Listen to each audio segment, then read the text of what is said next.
Assalamualaikum warahmatullahi wabarakatuh. Selamat pagi, salam sejahtera untuk kita semua. Bagaimana kabar mahasiswa hari ini? Semoga semuanya dalam keadaan sehat, bersemangat, dan siap mengikuti perkuliahan untuk hari ini. Pada pertemuan sebelumnya kita telah membahas konsep dasar e-bisnis. Hari ini kita akan melanjutkan pembahasan mengenai berbagai model bisnis yang akan digunakan dalam dunia digital, yaitu B2B, business to business, B2C, business to consumer, C2C, consumer to consumer, dan D2C, direct to consumer. Materi ini sangat penting karena setiap bisnis digital yang akan kita temui saat ini pasti menggunakan salah satu atau kombinasi daripada model-model tersebut.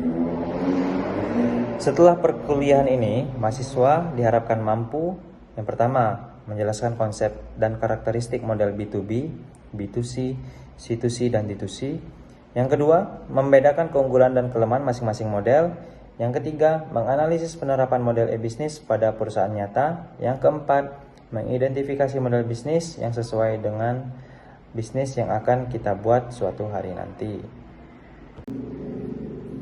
Saudara-saudara mahasiswa sekalian, saat ini kita hidup di era digital yang ditandai dengan perkembangan internet, kecerdasan buatan atau AI, big data, cloud computing, dan berbagai teknologi digital lainnya. Perubahan teknologi tersebut telah mengubah cara perusahaan menjalankan bisnisnya. Dahulu, transaksi dilakukan secara langsung melalui toko fisik. Sekarang, transaksi ini dapat dilakukan melalui website, marketplace, media sosial, mobile application. Perubahan ini melahirkan berbagai model bisnis digital yang menjadi fondasi utama dalam dunia e-bisnis. Memahami model e-bisnis sangat penting karena akan membantu kita menentukan yang pertama, siapa target pasar kita, yang kedua, bagaimana cara memperoleh pelanggan, yang ketiga, bagaimana menghasilkan keuntungan, yang keempat, strategi pemasaran yang tepat, yang kelima, strategi pengembangan bisnis dalam masa depan.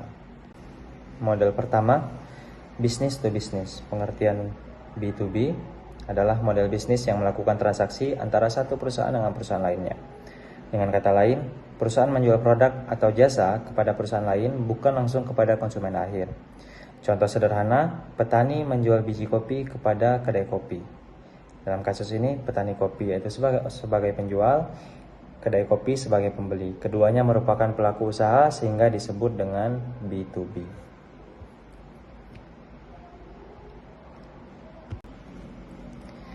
Karakteristik B2B yang pertama yaitu nilai transaksi yang besar.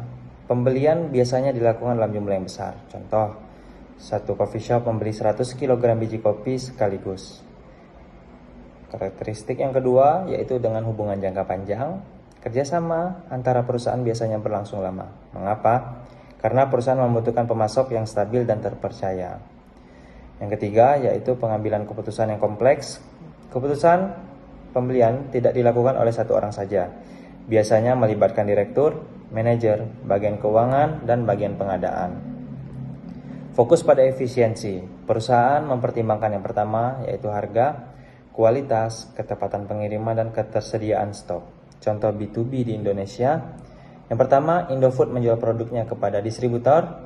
Yang kedua, Telkom menyediakan layanan internet untuk perusahaan. Yang ketiga, supplier kopi menjual bahan baku kepada kafe. Percetakan menjual jasa cetak kepada sekolah ataupun kampus. Keunggulan dari B2B yang pertama adalah transaksi yang besar, hubungan bisnis yang lebih stabil, pelanggan yang lebih loyal, dan pendapatan relatif lebih terprediksi. Adapun juga kelemahan daripada B2B, yang pertama proses penjualan lebih lama, persaingan harga yang ketat, membutuhkan pelayanan yang profesional. Kita lanjutkan ke model yang kedua, yaitu business to consumer atau B2C. Pengertian B2C adalah model bisnis di mana perusahaan menjual produk atau jasa langsung kepada konsumen akhir. Skemanya perusahaan ke konsumen langsung. Contoh B2C, Shopee, Lazada, Traveloka, Netflix, Starbucks. Ketika mahasiswa membeli kopi di coffee shop, maka transaksi tersebut merupakan B2C.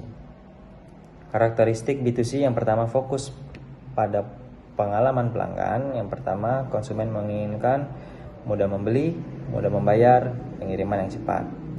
Yang kedua, personalisasi. Platform menggunakan data pelanggan untuk memberikan rekomendasi produk. Yang ketiga, loyalitas pelanggan.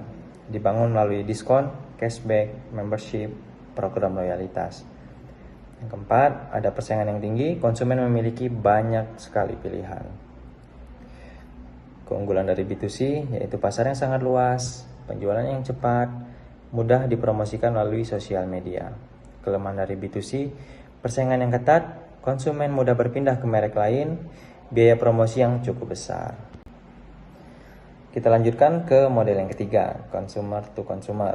Pengertian C2C adalah model transaksi antara konsumen dengan konsumen lainnya yang difasilitasi oleh platform digital. Skemanya yaitu konsumen langsung ke konsumen.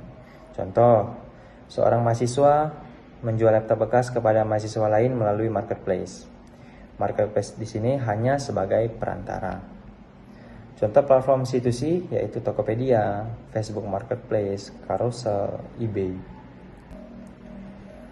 Karakteristik daripada C2C yang pertama, siapa saja bisa menjadi penjual. Tidak harus memiliki badan usaha. Yang kedua, berbasis komunitas. Keberhasilan sangat dipengaruhi oleh komunitas pengguna. Yang ketiga, ada kepercayaan yang sangat penting. Pembeli dan penjual saling tidak mengenal. Yang keempat, sistem rating. Platform menyediakan ulasan, bintang penilaian, riwayat transaksi untuk meningkatkan kepercayaan daripada pelanggan. Keunggulan dari C2C sendiri yaitu yang pertama, mudah memulai bisnis. Keunggulan daripada C2C yang pertama, mudah memulai bisnis. Yang kedua, modal relatif kecil. Yang ketiga, jangkauan pasar yang luas. Kelemahan dari C2C, risiko penipuan lebih tinggi, kualitas produk tidak selalu konsisten. Yang ketiga, sulit mengontrol reputasi seluruh penjual. Berikutnya, ada model yang keempat, direct to consumer. Pengertian D2C, model bisnis di mana produsen menjual langsung kepada konsumen tanpa melalui distributor ataupun perantara. Skemanya produsen ke konsumen. Contoh, coffee shop memproduksi kopi kemasan sendiri, lalu menjual melalui website atau Instagram tanpa melalui reseller. Karakteristik D2C, yang pertama, kontrol penuh terhadap merek. Perusahaan mengendalikan harga, promosi, dan komunikasi merek. Yang kedua, memiliki data pelanggan. Perusahaan mengetahui siapa pelanggan, kebiasaan membeli, produk favorit pelanggan. Yang ketiga, margin yang lebih tinggi karena tidak ada biaya distributor. Yang keempat, hubungan langsung dengan konsumen. Perusahaan dapat membangun loyalitas yang lebih baik. Keunggulan daripada D2C, profit lebih besar, data pelanggan yang dimiliki sendiri, merek lebih kuat. Kelemahan daripada D2C yang pertama, membutuhkan biaya pemasaran yang tinggi, harus mengelola logistik sendiri, harus membangun kepercayaan pelanggan dari awal. Perbandingan 4 model e-bisnis, B2B, bisnis menjual kepada bisnis, B2C, bisnis menjual kepada konsumen, C2C, konsumen menjual kepada konsumen, D2C, produsen menjual langsung kepada konsumen. Tren e-bisnis tahun 2026. Saat ini banyak perusahaan menggunakan model yang hibrida. Contohnya coffee shop sebagai B2C menjual kopi kepada pelanggan, sebagai B2B menjual biji kopi kepada kafe lain, sebagai D2C menjual kopi kemasan melalui website. Artinya, satu perusahaan dapat menggunakan beberapa model secara sekaligus. Perspektif ekonomi Islam.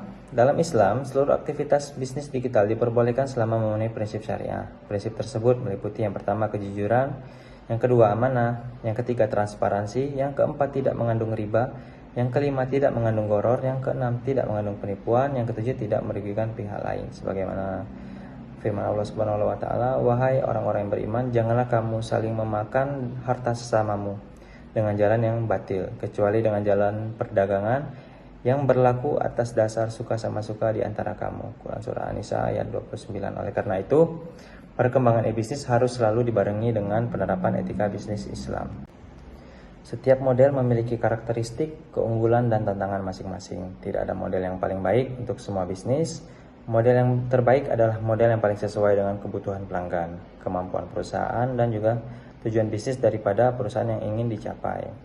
Sebagai calon sarjana ekonomi syariah, kalian tidak hanya dituntut memahami konsep bisnis digital, tetapi juga mampu menerapkan nilai-nilai Islam dalam setiap aktivitas bisnis yang dilakukan. Pertanyaan atau diskusi yang pertama, model mana yang paling relevan untuk industri atau bisnis Anda saat ini?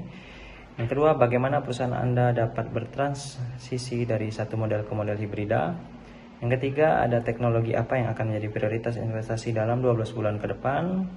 Yang keempat, bagaimana membangun kepercayaan pelanggan di era C2C dan D2C. Demikian materi kita pada hari ini. Apabila terdapat pertanyaan silahkan disampaikan. Terima kasih atas perhatian dan partisipasi seluruh mahasiswa. Wassalamualaikum warahmatullahi wabarakatuh.